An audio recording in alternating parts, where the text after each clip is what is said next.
मेरे प्यारे साथियों, नमस्कार। फ्रेंड्स, आज मैं आप सबसे अमेरिका से ट्रेड डील हमारी हो गई है, इस पर जो थोड़ी सी खबरें आई हैं, उससे अपनी बात की शुरुआत करूंगा और फिर जो बहुत ही इम्पोर्टेंट न्यूज़ हैं, खासकर 2026 के प्री एग्जामिनेशन की दृष्टि से, उन पर हम लोग बात करेंगे। अखबारों में आपने पढ़ा है कि कुछ इस तरह की खबरें हैं। हमारे प्रधानमंत्री जी ने भी इस तरह का ट्वीट किया है और अमेरिका के राष्ट्रपति ने भी किया है। उससे ऐसा लग रहा है कि जैसे भारत और अमेरिका के बीच जो अभी तक प्रतीक्षित ट्रेड डील थी, और सच पूछिए तो जिसमें अनेक तरह की बाधाएं आ रही थी, वो ट्रेड डील हो गई है। लेकिन आशंकाएं बनी हुई हैं। आशंकाएं इसलिए बनी हुई हैं क्योंकि हमारे प्रधानमंत्री जी का बहुत स्पष्ट संकेत नहीं है कि ट्रेड डील हो गई है, और दूसरी बात ये भी है कि इसके डिटेल्स अभी नहीं आए हैं। चूंकि ये ट्रेड डील कल रात के 10:30 बजे हुई है, इसलिए अखबारों में भी इसके बारे में बहुत विस्तार से कोई बात नहीं छपी है। बस जो ट्वीट के माध्यम से, या कह लीजिए कि सोशल मीडिया प्लेटफॉर्म होते हैं, उनके माध्यम से जो जानकारी मिली है, उसी को आधार लेकर के बातें की गई हैं। इसलिए इसे आप अभी आधा अधूरा समझें। बावजूद आधे अधूरे के, इस पर मैं इसलिए बात कर रहा हूं कि आपकी पृष्ठभूमि तैयार हो जाए। हम उम्मीद कर सकते हैं कि आज दिन में इस ट्रेड डील के बारे में काफ़ी कुछ स्पष्टता आ जाएगी। फ्रेंड्स, आपके लिए एक उपयोगी सूचना। हमारा फुल ऑनलाइन कोर्स है, जिससे ऑप्शनल सब्जेक्ट को छोड़कर हम प्री, मेंस और इंटरव्यू तक की पूरी तैयारी कराते हैं। इसके सभी 1000 घंटे के लेक्चर्स वेल एडिटेड और एनिमेटेड हैं। इसके जो 90% लेक्चर हैं, मैंने तैयार किए हैं, और मैं स्पेशली बताना चाहूँगा कि हमने इसमें पढ़ाया नहीं है, बल्कि समझाया है। आपको इसकी पूरी जानकारी हमारे मोबाइल ऐप और हमारी वेबसाइट पर मिल जाएगी। तो आइए देखते हैं कि ट्रेड डील में अभी तक जो बातें स्पष्ट हो पाई हैं वो क्या हैं, और खासकर आपको ये ध्यान में रखना होगा कि जो बातें हमारे सामने आई हैं वे राष्ट्रपति ट्रंप के जरिए आई हैं। राष्ट्रपति ट्रंप का ये कहना है कि अमेरिका अब भारत पर जो पारस्परिक टैरिफ होता है, जिसे हम इंग्लिश में रेसिप्रोकल टैरिफ कहते हैं, उसे 25% से घटाकर 18% कर देगा। ये बहुत बड़ी बात है। और फिर इसके साथ ही उन्होंने ये भी कहा कि भारत भी इसके बदले में अमेरिका के विरुद्ध अपने टैरिफ और नॉन टैरिफ बाधाओं को शून्य करने की दिशा में आगे बढ़ेगा। ये सबसे इंपॉर्टेंट पॉइंट। जो दूसरा इंपॉर्टेंट पॉइंट है, जो बहुत ही महत्वपूर्ण है, जिसको लेकर के अभी जबरदस्त रूप से संदेह बना हुआ है, वो ये है कि ट्रंप महोदय का ही ये दावा है कि भारत अब रूस से तेल नहीं खरीदेगा।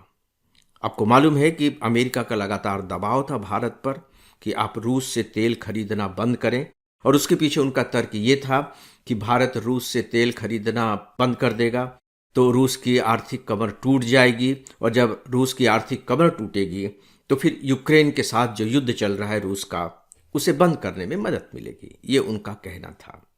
अमेरिका का कहना है कि अब भारत रूस से तेल नहीं खरीदेगा, बल्कि इसके बदले में वह वेनेजुएला से लेगा। और चूंकि अभी तक भारत रूस से तेल खरीद रहा था, आपको मालूम है कि इसको लेकर के अमेरिका ने भारत पर 25% की पेनल्टी लगा दी थी। तो 25% रेसिप्रोकल टैरिफ और फिर 25% पेनाल्टी, यानी कि 50% का टैरिफ भारत के ऊपर था। तो अमेरिका के अनुसार अब जो भारत पर कुल टैरिफ होगा वह 18% का होगा। और अमेरिका ने यह भी कहा है कि अमेरिका से भारत 46 लाख करोड़ रुपए की चीजें खरीदेगा, जिसमें ऊर्जा और कृषि उत्पाद भी शामिल हैं। तो ये 34 पॉइंट हैं जो हमें अमेरिका के राष्ट्रपति के जरिए ज्ञात हो रही है, जो उन्होंने सोशल मीडिया प्लेटफॉर्म ट्रूथ पर कहा है। दोस्तों, इस पर अब मैं बहुत विस्तार से आगे नहीं जा रहा हूं। टैरिफ डील में कौन कौन सी बाधाएं थी, इसके बारे में आप बहुत अच्छे तरीके से जानते हैं। तथ्य और स्पष्ट हो जाएंगे, तब हम इस पर बात करेंगे तो वह ज़्यादा सही होगा। लेकिन फिर भी पृष्ठभूमि के रूप में मैंने कुछ बातें आपके सामने रख दी हैं, और इससे आपको आगे की बातों को समझने में डेफिनेटली मदद मिलेगी। दोस्तों, जो दूसरी खबर है और बहुत इंपॉर्टेंट खबर है, ये एग्जामिनेशन की दृष्टि से, स्पेशली प्री एग्जामिनेशन की दृष्टि से, बजट के बारे में बात करते हुए मैंने आपको बताया था कि केंद्रीय करों में राज्य की जो हिस्सेदारी होगी वो 41% होगी और इसमें कोई बदलाव नहीं किया गया है। इससे पहले भी 41% ही ये हिस्सेदारी थी। अब 16वें वित्त आयोग की जो सिफारिशें स्वीकार की गई हैं उसमें राज्यों की जो हिस्सेदारी होगी, या कह लीजिए कि जो आवंटन होगा, उसके लिए नया एक फार्मूला तैयार किया गया है। और आपको प्री एग्जामिनेशन की दृष्टि से जो बात बहुत इंपॉर्टेंट है जानने की, वो ये है कि आवंटन के नए फार्मूले में जीडीपी में योगदान जैसे नए पैमाने शामिल किए गए हैं।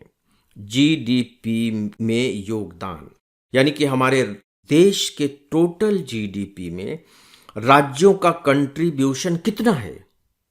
जाहिर है कि जो राज्य हमारे जीडीपी में ज्यादा कंट्रीब्यूट कर रहे हैं, तो नए फार्मूले के अनुसार उन्हें आवंटन अधिक किया जाएगा, जो जीडीपी में ज्यादा योगदान कर रहे हैं। अब आप सोचने की कोशिश कीजिए कि वे कौन से राज्य हैं जिन्हें इससे फायदा होगा।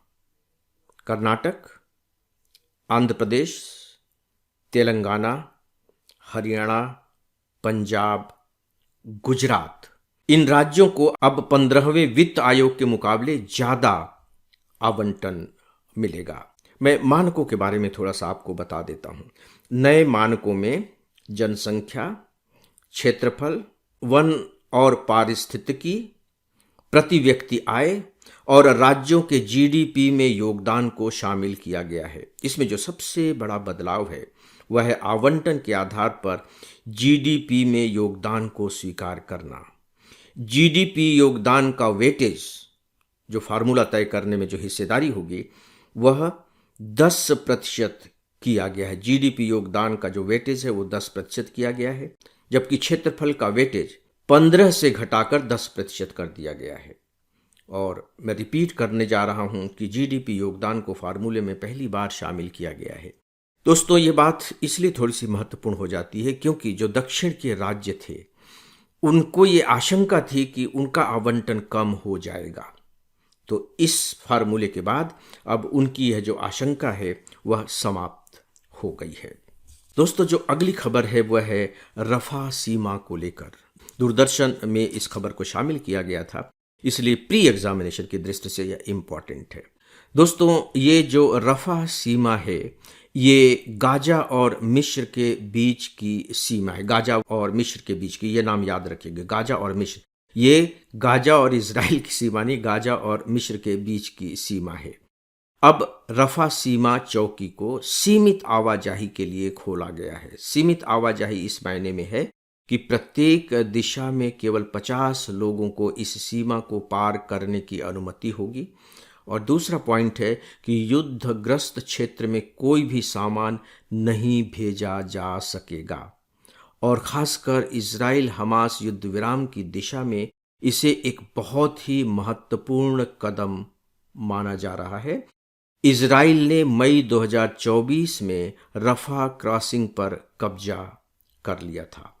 मेरी समझ से इतनी ही जानकारी आपके लिए पर्याप्त होगी। दोस्तों, जो अगली खबर है वो ग्रैमी अवार्ड को लेकर है। अखबारों में आपने पढ़ा होगा कि जो हमारे तिब्बत के धर्म गुरु हैं दलाई लामा, उन्हें यह ग्रैमी अवार्ड देने की घोषणा की गई है। तो उन्होंने ऐसा क्या किया था, थोड़ा इसे भी जान लीजिए। हमारे बहुत बड़े सरोद वादक हैं, नाम आपको शायद मालूम होगा। अगर मैं आपसे पूछूं कि हिंदुस्तान के अभी सबसे प्रसिद्ध सरोद वादक कौन है, तो क्या आप बता सकते हैं? अमजद अली खां साहब।